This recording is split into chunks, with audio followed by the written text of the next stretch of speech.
Jessica Thivenin furieuse, elle soupçonne Nounou d'avoir tapé son fils Melon.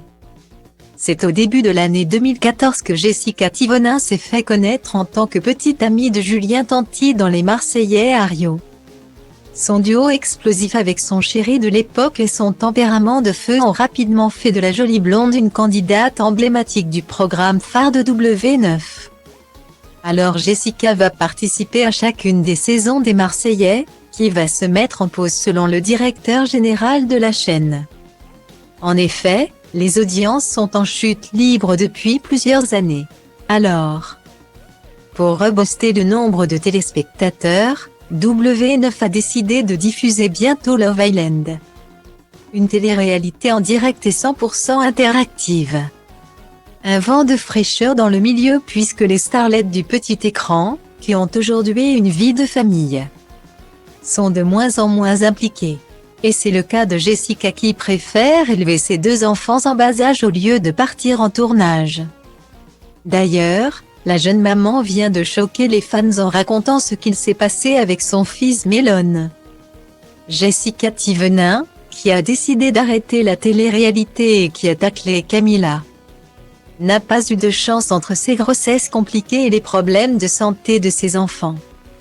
En septembre dernier, Melon, son fils de 3 ans, a été hospitalisé en urgence à Dubaï à cause d'une insuffisance respiratoire. Le garçon est né avec une malformation à l'œsophage enchaîne les séjours à l'hôpital. Mais aujourd'hui, c'est pour un tout autre problème que Jessica a pris la parole à propos de son fils. La Marseillaise soupçonne sa nanny de l'avoir frappé. Elle s'explique: « Il faut que je vous raconte ce que m'a raconté Melon. Quand je vous dis qu'il ment, il me raconte des mythos. Du coup, tu sais plus. C'est difficile à gérer pour les parents. Je fais garder mon fils par 1 heure par la nanny à Dubaï. Il me dit, elle m'a tapé sur le pied avec le pistolet en jouet et lui aurait mis un petit coup. » Guillemets. Interloquée par un tel récit, Jessica Thivenin, qui a décidé de subir une nouvelle opération de chirurgie esthétique, veut être certaine de la véracité des propos de son fils avant d'en toucher un mot à la nourrice. Mais le garçonnet persiste et signe. La nounou l'aurait bien frappé avec un jouet. Alors, elle décide d'en parler avec elle. Je vais voir la nounou et je lui demande si elle a tapé Melon. Elle me répond, jamais de la vie. Alors Jessica prend une décision.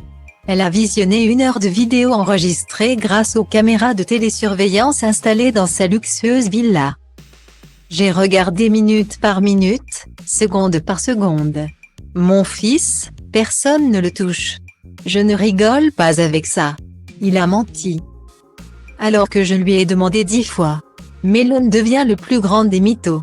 J'étais super inquiète. Je me suis excusée auprès de la nanny et mon fils aussi. Heureusement que j'avais les caméras. Imaginez sinon. Guillemets.